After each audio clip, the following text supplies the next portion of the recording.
So I'm gonna close out with some NFL, right? I'm only gonna talk about the Vikings today though, because it's gonna take me a minute. I'm trying to figure out what the hell is going on in Minnesota at the quarterback position. Um, I understand JJ was not a world beater last year, but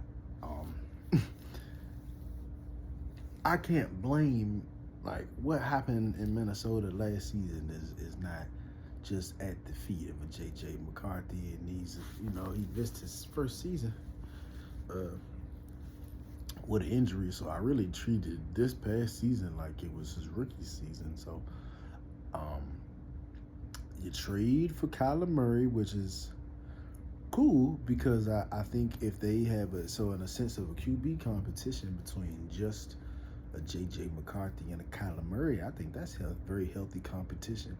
And if a Kyler Murray wins, I wouldn't say it's impossible for Kyler Murray to outperform or be more productive than a JJ McCarthy at this juncture in JJ's career. But when you throw a Carson Wentz into this, now I'm scratching my head. Like, what's the point?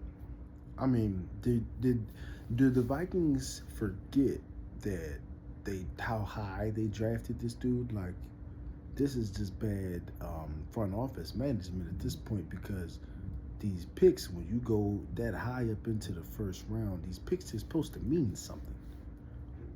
You know what I'm saying? Or otherwise, you could have got the best left tackle on the board. You could have got the best right guard, or you could have got the best outside linebacker, edge rusher, or some shit. Pardon my language. I mean, if you could get a QB, I was of the understanding that was supposed to be taken a little more serious than what they got going on right now. A 3-man QB competition with your second year quarterback, first round pick. That's a bit of a head scratcher. Kyler Murray, cool, because he was a top pick and he's been productive in this league. He's been a decent star in this league. Not no superstar in no stretch, but he's been a decent star. He's having a hard time staying healthy for sure. But ultimately, I think a 3-man competition makes no sense. I mean, I know Carson Wentz at the end of the day knows that he's not going to outperform a Kyler Murray or JJ McCarthy in training camp. The only way he's going to get on the field is somebody get hurt or somebody else gets shipped out again. But I don't know. I don't understand it. I don't understand it. And on defense, they got several positions they need to address. They got a lot of that's why I mentioned the offensive line. They got things they need to address in the offensive line.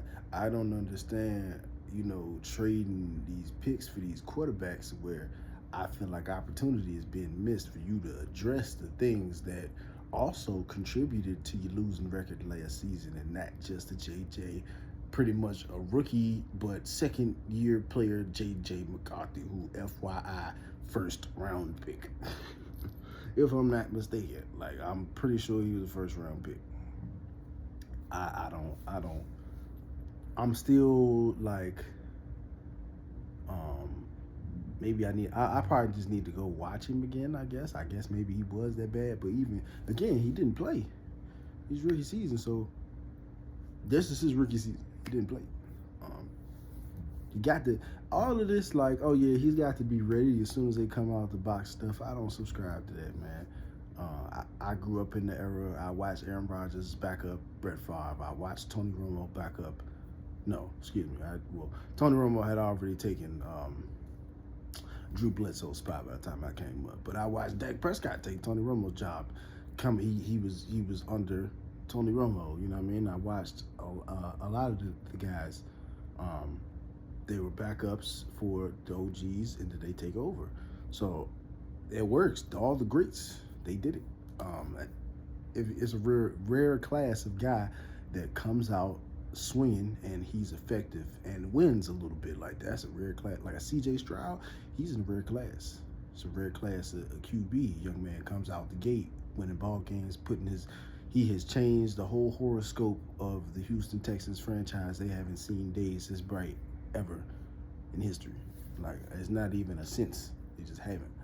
But that dudes like that don't come along that often, you know. And I think JJ, give him the right time, development, he has an opportunity to show you that he may be able to be on that level, or he can just be a decent star like a Kyler Murray, which is cool, you know.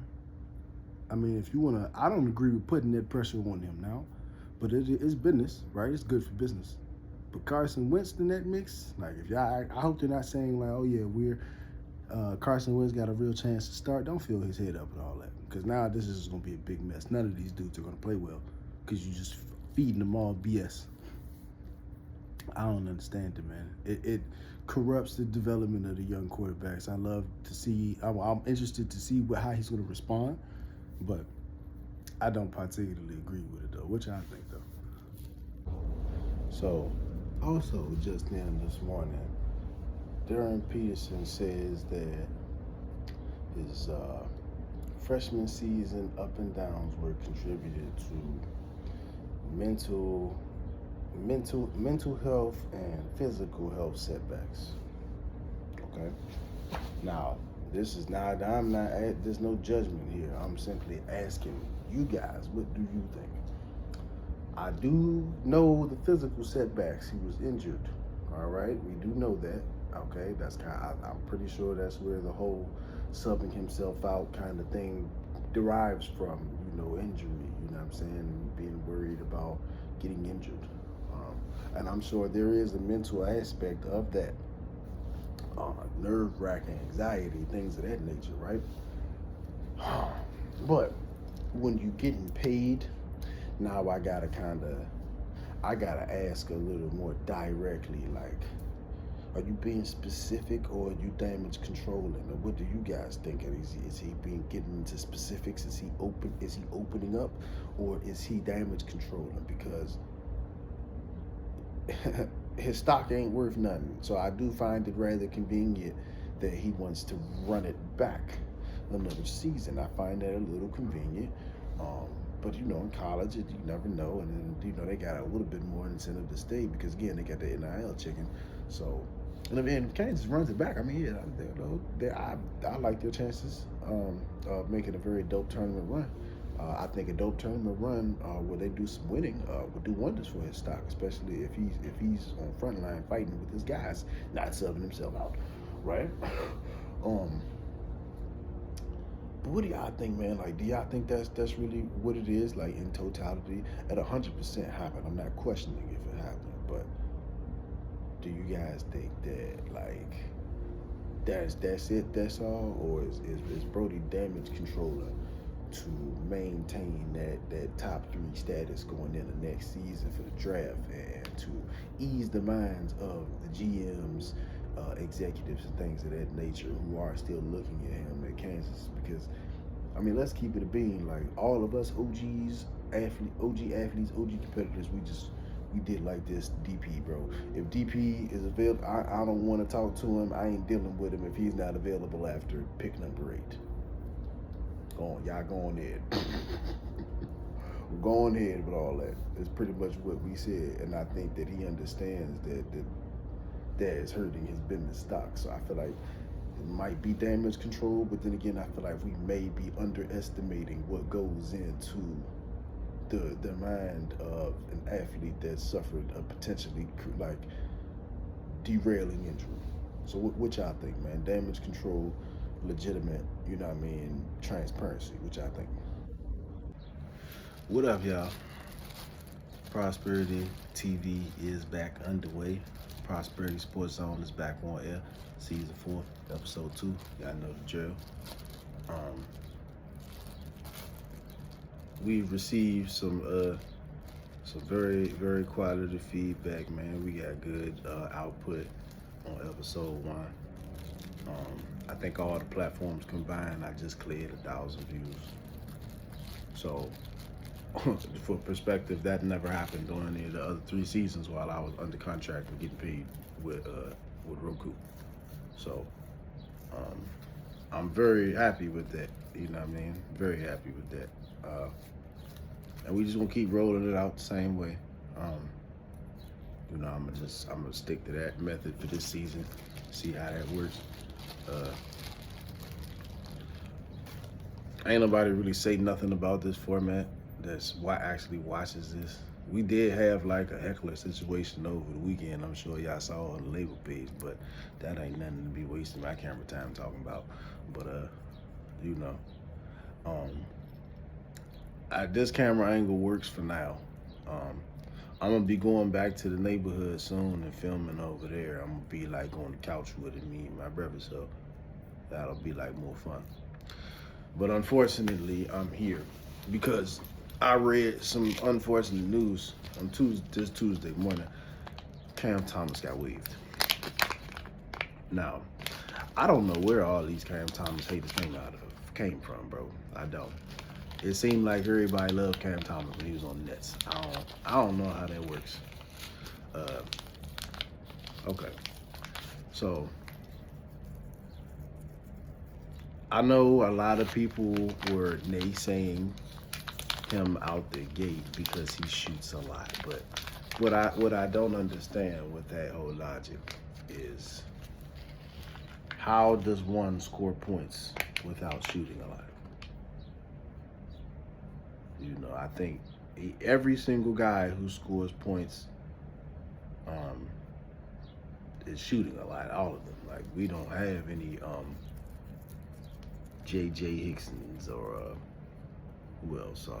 Somebody that just lives on putbacks and dunks. Tyson Chandler.